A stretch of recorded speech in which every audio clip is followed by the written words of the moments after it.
mencoba untuk berbincang dengan salah satu tokoh Syiah di Indonesia, yaitu Hussein Shahab. Bagaimana sebenarnya fakta komunitas Syiah di Indonesia? Kita akan tanyakan kepada Hussein Shahab.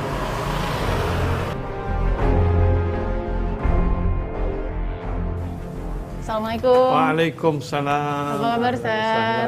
Saya sudah sampai bersama dengan Hussein Shahab. Ya. Ustaz, saya harus tanya ini karena pasti ingin tahu juga ya backgroundnya pemirsa ini terhadap Ustaz. Dari awal sejak lahir sudah menjadi komunitas Syiah atau pengikut dan pencinta Syiah, atau sebenarnya awalnya bukan?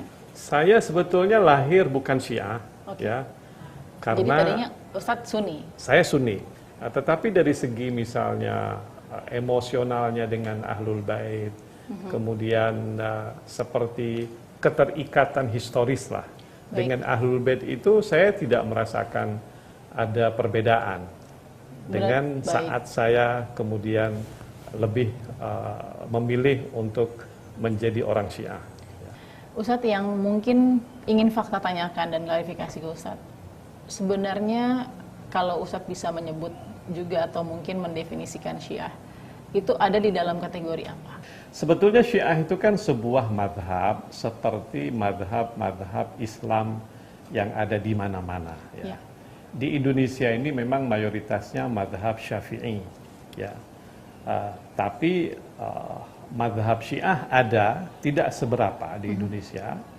Tetapi madhab Syiah di Indonesia ini lebih banyak dari madhab Sunni Hanafi yang ada di Indonesia. Jadi memang madhab Syiah di Indonesia ini punya komunitas yang saya pikir tidak kurang daripada 2-3 juta orang di Indonesia. Ini kan kita mau tahu bagaimana sih sebenarnya fakta Syiah di Indonesia. Ya. Perbedaan Syiah di Indonesia dengan di Iran misalnya, atau di luar negeri yang lain, itu seperti apa sih, Ustaz? Sebetulnya dari sisi teologi tidak ada berbeda. Perbedaan secara teologi tidak ada dengan Iran? Tidak. Tapi kalau orang Indonesia atau orang awam melihat, dan mudah saja platformnya dari digital begitu, Ustaz. Begitu kita buka Syiah, lalu kemudian yang paling trending, dan mudah ditemui adalah mereka yang melakukan aktivitas kedukaan. Dengan, mohon maaf, mungkin untuk anak yang di bawah usia atau di bawah dewasa itu juga susah untuk melihatnya itu dan melukai diri. Apakah memang Syiah di Indonesia juga seperti itu? Syiah di Indonesia sama sekali tidak pernah melakukan duka atau acara duka yang sifatnya melukai diri. Sebetulnya di Iran juga yang melakukan pelukaan diri itu sangat-sangat kecil.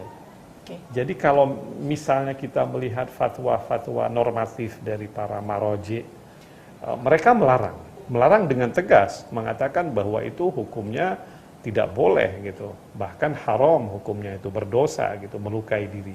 Saya boleh tahu dari mungkin pengalaman Ustaz sendiri, sebenarnya ajaran apa sih yang paling digarisbawahi merupakan sebuah kesesatan atau penyimpangan di Syiah? Ada 1 atau 2 masalah yang sering kali dijadikan sebagai poin untuk menyerang Syiah. Konon Syiah itu mengkafirkan sahabat. Syiah kan tidak pernah begitu. Tapi memang Syiah meletakkan sahabat tidaklah seperti Ahlus Sunnah meletakkan sahabat. Yang sensitif satu lagi itu adalah masalah mut'ah. Nah, Syiah memang menghalalkan mut'ah, tetapi halalnya mut'ah yang Syiah katakan itu adalah hukum yang memang sejak dahulu Nabi Muhammad pernah halalkan. Mut'ah itu adalah kawin sementara. Jadi ada 2 jenis marriage, ada yang namanya permanent marriage, ada satu lagi temporary marriage. Nah, permanent marriage itu ya pernikahan seperti yang kita kenal lah. Nah, temporary marriage itu namanya adalah mut'ah. Nah, mut'ah itu berarti dia nikah, hanya saja waktunya terbatas, dikompromikan antara kedua belah pihak, laki dan perempuan. Itu namanya mut'ah. Dengan syarat di kacamata Syiah? Ya, artinya mut'ah itu sebuah... Tanpa syarat? Tanpa syarat maksudnya... Bisa mut'ah? Ya, dia harus dia harus memenuhi semua persyaratan dalam hukum nikah permanen. Tidak ada perbedaannya. Perbedaan antara harus menikah permanen dan sementara? Begini, biasanya saya tidak bisa memberikan satu contoh yang semua orang suka dengannya ya, tapi saya pikir ini adalah masalah yang dihadapi oleh hampir semua orang. Dan itu terjadi bahkan di zaman Nabi. Sunni mengatakan diharamkan kembali oleh Rasulullah, tapi Syiah mengatakan Rasulullah tidak pernah mengharamkan itu. Nah, itu menjadi sebuah isu yang sensitif juga untuk memojokkan Syiah. Orang yang meletakkan Syiah sebagai mazhab yang menyimpang, itu tidak punya pegangan yang kuat secara syariat. Artinya dasarnya apa dia mengatakan Syiah itu sesat? Kita ini hanya punya dua dasar yang bisa kita jadikan pegangan. Pegangan pertama adalah Al-Quran, pegangan kedua adalah hadis Nabi. Adakah firman Allah dan hadis Nabi yang mengatakan bahwa Syiah itu menyimpang daripada Al-Quran dan daripada Sunnah? Tapi ada satu juga yang ada di bajunya Syiah begitu ya, Ustaz. Ada ilmu taqiyah. Dianjurkan bagi Anda sebagai pengikut Syiah untuk berbohong, baik untuk mengajak orang ataupun pada saat berdebat, agar ajaran itu tetap bisa berjalan. Taqiyah itu memang bagian daripada Syiah. Artinya taqiyah itu artinya begini, taqiyah itu sebetulnya ada dalam Islam. Itu kisahnya terjadi pada Ammar bin Yasir, sahabat Nabi, yang pada waktu itu dia baru masuk Islam bersama orang tuanya, lalu kemudian dia diancam dibunuh oleh tuannya. Lalu kemudian dia mengatakan, oke, aku keluar dari agama Muhammad. Lalu dia dilepaskan. Waktu dia dilepaskan, dia langsung ketemu sama Nabi Muhammad. Dia ngomong, ya Rasulullah, saya sudah berdosa besar karena saya keluar dari agama Islam. Kenapa engkau lakukan? Dia bilang, saya ya harus menyelamatkan nyawa saya. Kalau enggak tuh saya dibunuh. Terus Nabi bilang, enggak apa-apa. Nah, taqiyah itu ya itu. Karena itu kenapa orang-orang Syiah yang menjadi minoritas di sebuah tempat, itu selalunya mereka mengamalkan taqiyah. Ini satu lagi yang saya tadi lupa tanyakan, Ustaz. Misalkan tata cara sholat, ibadahnya, mengapa berbeda dengan Sunni? Dalam fatwa madhab Ja'fari atau madhab Syiah ini, sholat waktunya boleh gabung antara maghrib dan isya, zuhur dan asar, subuh satu.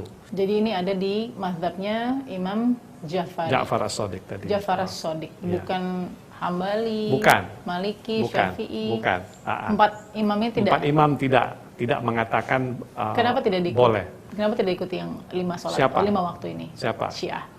Ya karena sebetulnya dalam Al-Qur'annya boleh. Ada perbedaan tidak dalam syahadat Sunni dan Syiah? Tidak ada. Kalau itu masalah yang sangat prinsip ya. Jadi saya melihat masalah yang sangat prinsip, tidak ada perbedaan. Semua sama. Bedanya di mana? Orang Syiah percaya bahwa imam itu wajib. Orang Sunni bilang enggak wajib.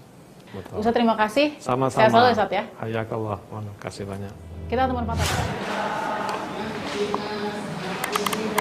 Fasilitasi. Enggak dia.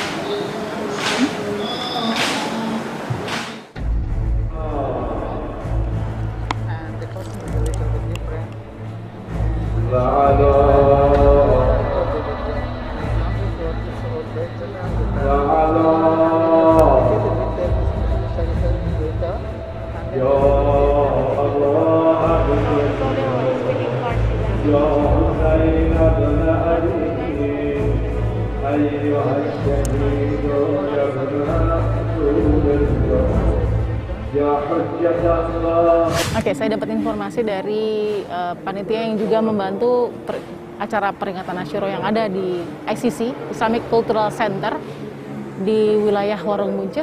Nah, saat ini juga di waktu yang sama di lantai atas ada kelompok lain yang juga menggelar peringatan Asyura, namun kebanyakan dari mereka atau mayoritas dari mereka adalah warga negara Iran. Berbeda, namun dilakukan di satu tempat. Itu yang bisa kita lihat dari faktanya di ICC atau Islamic Cultural Center.